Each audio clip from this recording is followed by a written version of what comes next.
श्री सीतारामचंद्र भगवान की जय। श्री वृंदावन बिहारी लाल की जय। 2-3 दिन पूर्व में हमारे भारतवर्ष में ही एक विश्वविद्यालय है, पौंडीचेरी यूनिवर्सिटी। उसमें कुछ लोगों के द्वारा मर्यादा पुरुषोत्तम परात्पर परब्रह्म श्री राम के लीला चरित्रों का चित्रण किया गया और उन लीला चरित्रों को इतना तोड़ मरोड़ करके, इतना बिगाड़ करके प्रस्तुत किया गया जिससे केवल हम ही नहीं अपितु संपूर्ण सनातन धर्म को बहुत आघात पहुंचा है। सीता जी को उसमें कई प्रकार से प्रस्तुत किया गया है। रावण के प्रति प्रेम संबंध को दिखाया गया है। उसमें ऐसा प्रस्तुतिकरण किया गया है जिससे ये दिखाया जाए कि रावण ने सीता का जो अपहरण किया उसमें सीता की भी स्वीकृति थी, सीता की भी इच्छा थी कि वो रावण के साथ जाएं। इस प्रकार से उसमें दिखाया गया। रावण के मृत्यु पर सीता के रुदन को उसमें प्रस्तुत किया। जो जगत जननी सीता, वाल्मीकि रामायण में ऐसे अद्भुत अद्भुत अद्भुत अद्भुत वचन हैं जिनके द्वारा यह बात बहुत सुस्पष्ट रूप से सिद्ध होती है कि सीता जी किस प्रकार से पतिव्रता हैं, किस प्रकार से पातिव्रत्य धर्म का पालन कर रही हैं। वे सीता जी रावण के मृत्यु पर रुदन कर रही हैं, ऐसा उसमें प्रस्तुत किया गया। अन्य भी सनातन धर्म में जिन बातों का, रामचरितमानस में जिन बातों का कहीं से कहीं तक कोई संबंध नहीं है, उन बातों को उसमें दर्शाया गया है, जो कि बिल्कुल भी प्रामाणिक नहीं है, बिल्कुल भी शास्त्रीय नहीं है, बिल्कुल भी मर्यादापूर्ण नहीं है, अपितु सर्वथा भ्रमात्मक है, सर्वथा अज्ञान का सूचक है, सर्वथा समाज का पतन करने वाला है, सर्वथा भगवान के चरित्र पर प्रश्न चिन्ह खड़ा करने वाला है। हमारे सनातन धर्म को इस प्रकार से बार बार टारगेट करके अपमानित करने का जो प्रयास किया जाता है, इसका क्या तात्पर्य हम समझें।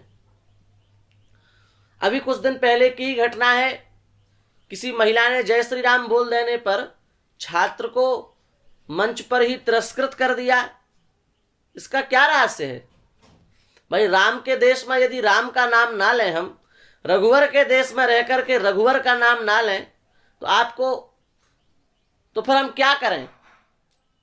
रघुवर के देश में रहकर रघुवर का नाम ना लें तो आपको बड़ी प्रसन्नता होती है, अथवा और दूसरे बर लगा दो, उनका नाम लें तो आपको बड़ी प्रसन्नता होती है। अरे भाई, हम भारतवर्ष में रह रहे हैं, भारतवर्ष में श्री राम का नाम नहीं लेंगे तो किसका नाम लेंगे? कभी सनातन धर्म को डेंगू कहा जाता है, कभी मलेरिया कहा जाता है, कभी राम जी मांस खाते थे, इस प्रकार से बयान दिए जाते हैं, कभी किसी प्रकार का सीता जी के विषय में गलत बातें कही जाती हैं, कुत्ते के चाटे हुए की समान अपवित्र हो, इस प्रकार से बातें कही जाती हैं। अब ये नया चालू हो गया, सीता जी तो रावण के मरने पर रुदन कर रही हैं, कह रहे अब रावण मर गया, अब हम किसके साथ रहेंगे। सीता जी रावण के साथ प्रेम पूर्वक जा रही हैं, सीता हरण में सीता जी की भी स्वीकृति थी, इस प्रकार से बातें बनाई जा रही हैं। देखो, यदि आप ये सब करके ये सिद्ध करना चाहो कि हम सनातन को मिटा देंगे तो सावधान हो जाओ, सनातन मिटने वाला नहीं है। अंतिम कलयुग के चरण तक सनातन जिंदा रहेगा, ब्राह्मण जिंदा रहेगा, गाय जिंदा रहेगी। जो प्राचीन अस्त्र शस्त्र हैं वो सुरक्षित रहेंगे। ये कान खोल करके आप लोग सुन ले। श्रीमद् भागवत में कल्कि भगवान के अवतार का प्रसंग है। वहां लिखा है, कल्कि भगवान घोड़े पर बैठ करके अपनी तलवार के द्वारा समस्त जो दुराचारी, अत्याचारी, अनाचारी, पापाचारी, विधर्मी हैं उनका संहार करेंगे। तो कल्कि भगवान का जन्म होगा, कहां होगा? ब्राह्मण परिवार में होगा। इसका मतलब ब्राह्मण उस समय तक सुरक्षित रहेगा। ब्राह्मण के सुरक्षित होने का मतलब है गाय भी सुरक्षित रहेगी कहीं ना कहीं बीज रूप में, ब्राह्मण गाय सुरक्षित रहेगी। और तलवार का प्रयोग है वहां, वहां ये नहीं कहा गया कि एटम बम मार मार के पूरे विधर्मियों को उड़ा देंगे, नहीं, तलवार का प्रयोग। तलवार क्या है? सनातन शक्ति का प्रतीक है, इसका मतलब सनातनी अस्त्र अंतिम समय तक जिंदा रहेंगे। तो सनातन को मिटाने के यदि आप प्रयास में हैं तो भूल जाइए, आप खुद मिट जाएंगे, सनातन नहीं मिटेगा। क्योंकि सनातन एक तुच्छ वस्तु थोड़ी नहीं है, सनातन कोई ऐसी वस्तु नहीं है कि उसको आप मुट्ठी में बंद कर लेंगे। सनातन स्तम पुरुषो मतों में भगवान गीता में कह रहे अर्जुन, मैं भी सनातन हूं, तुम भी सनातन है। और इस चराचर जगत में ऐसा कोई माई का लाल नहीं है जो भगवान के अंश से उत्पन्न ना हुआ हो। जड़ चेतन जग में जो भी दिख रहा है सब भगवान के अंश से उत्पन्न है।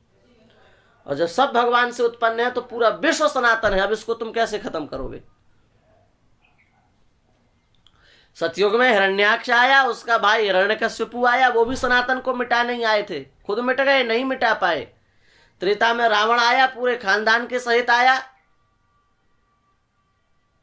रहो न रावण सम बलवानी, रहो न रावण सम अभिमानी, हिरण्याकश्यप सम बलवानी। रावण कुंभकर्ण भी चकनाचूर हो गए महाराज। द्वापर में कंस आया, शिशुपाल आया, दंतवक्त्र आया, विदुरथ आया, पौंड्रक आया, जरासंध आया, सब मिट्टी में मिल गए, सनातन को नहीं मिटा पाए। और कलयुग में भी क्या कम प्रयास हुए? हमारे भारत की सबसे बड़ी, एक समय प्राचीन समय में भारत की सबसे बड़ी जो लाइब्रेरी थी वो कश्मीर में थी। कश्मीर सरस्वती की जन्मभूमि है। कश्मीर कोई सामान्य नगरी नहीं है, कश्मीर सरस्वती की प्रागट्य भूमि है। एक समय संपूर्ण सबसे बड़ी लाइब्रेरी कश्मीर में हुआ करती थी, उसको आप लोगों ने नष्ट किया। फिर बीच में नालंदा विश्वविद्यालय को आपने नष्ट किया। कितने विदेशी आक्रांता नहीं आए जिन्होंने सनातन को नष्ट करने का प्रयास किया? मुगल आए, उन्होंने सनातन को नष्ट करने का प्रयास किया, खुद मिट गए कि नहीं मिट गए? गोरे आए, उन्होंने सनातन को नष्ट करने का प्रयास किया, खुद भाग गए कि नहीं भाग गए? अब आप जैसे दो चार लोग सनातन को नष्ट करने का प्रयास करने में लगे हैं। सनातन नष्ट नहीं कर पाएंगे आप। हम इस बात से चिंतित नहीं कि सनातन नष्ट हो जाएगा। सनातन का मतलब ही है जो कभी नष्ट ना हो। तो जो नष्ट ही नहीं होता उसको क्या नष्ट करोगे? दुख इस बात का है कि भारतवर्ष में उत्पन्न होने के बाद में आपके अंदर ये विकृतियां कैसे आ गईं? दुख इस बात का है कि भारतवर्ष जैसे राष्ट्र में उत्पन्न होने के बाद, जहां राम के नाम पर व्यक्ति गर्दन कटा देता है, जहां धर्म के नाम पर व्यक्ति प्राणों को आहूत कर देता है, उस देश में जन्म लेने के बाद, उस पवित्र माटी में जन्म लेने के बाद आपके रक्त बिंदुओं में इतने दूषित हो गए कि आपकी इतनी घृणित मानसिकता हो गई।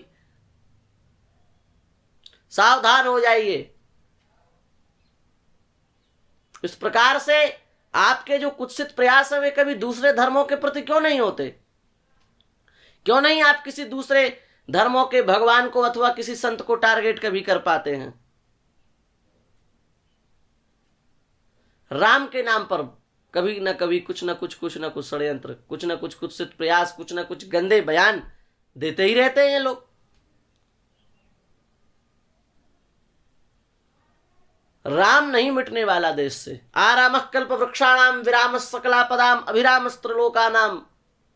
राम क्या है? कोई सामान्य नहीं है।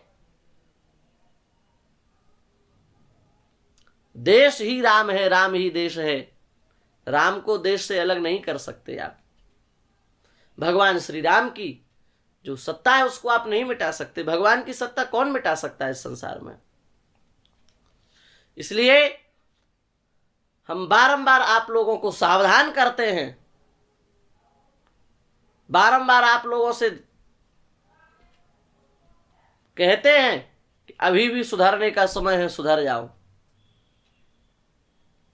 भगवान सबको क्षमा करते हैं, पर यदि आपने मर्यादा का अतिक्रमण किया तो फिर आपके साथ अच्छा नहीं होगा। हम श्री राम ना बोले तो हम क्या बोलें? श्री राम कहने पर मंच से उतार दिया जाता है। यदि हम जय श्री राम न बोले तो क्या बोले महाशय? इसलिए सावधान हो जाइए। इस प्रकार से किसी भी प्रकार के भारतवर्ष में कार्य नहीं होने चाहिए जिससे सनातन धर्म को अपमानित किया जाए।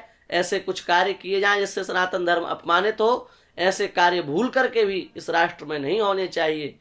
ये तो इस राष्ट्र के लिए महान क्षोभ का विषय है जो ऐसे दुष्कृत्य इस राष्ट्र में चलते हैं और ऐसे लोग सुरक्षित रहते हैं, ऐसे लोगों पर कोई प्रतिक्रिया नहीं होती। ये दुर्भाग्य है इस देश का।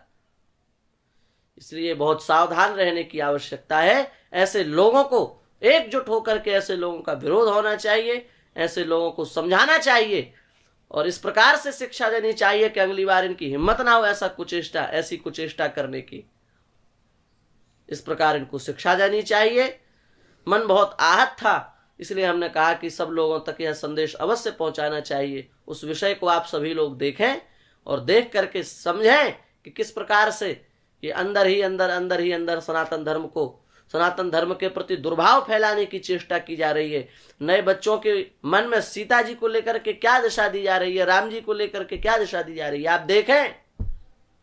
आप कह रहे हैं कि राष्ट्र तो राममय हो रहा है, राष्ट्र तो भगवामय हो रहा है, राष्ट्र की तो स्थिति परिस्थितियां बदल रही है। तो ये भी देखिए, जो बदल रही है वो तो ठीक है, पर दूसरे पक्ष पर भी विचार कीजिए, तब जाकर के आपको ठीक ठीक दिखेगा, ठीक ठीक आप बात समझेंगे। यही कह करके हम अपनी वाणी को विराम देते हैं। श्री सीतारामचंद्र भगवान की जय।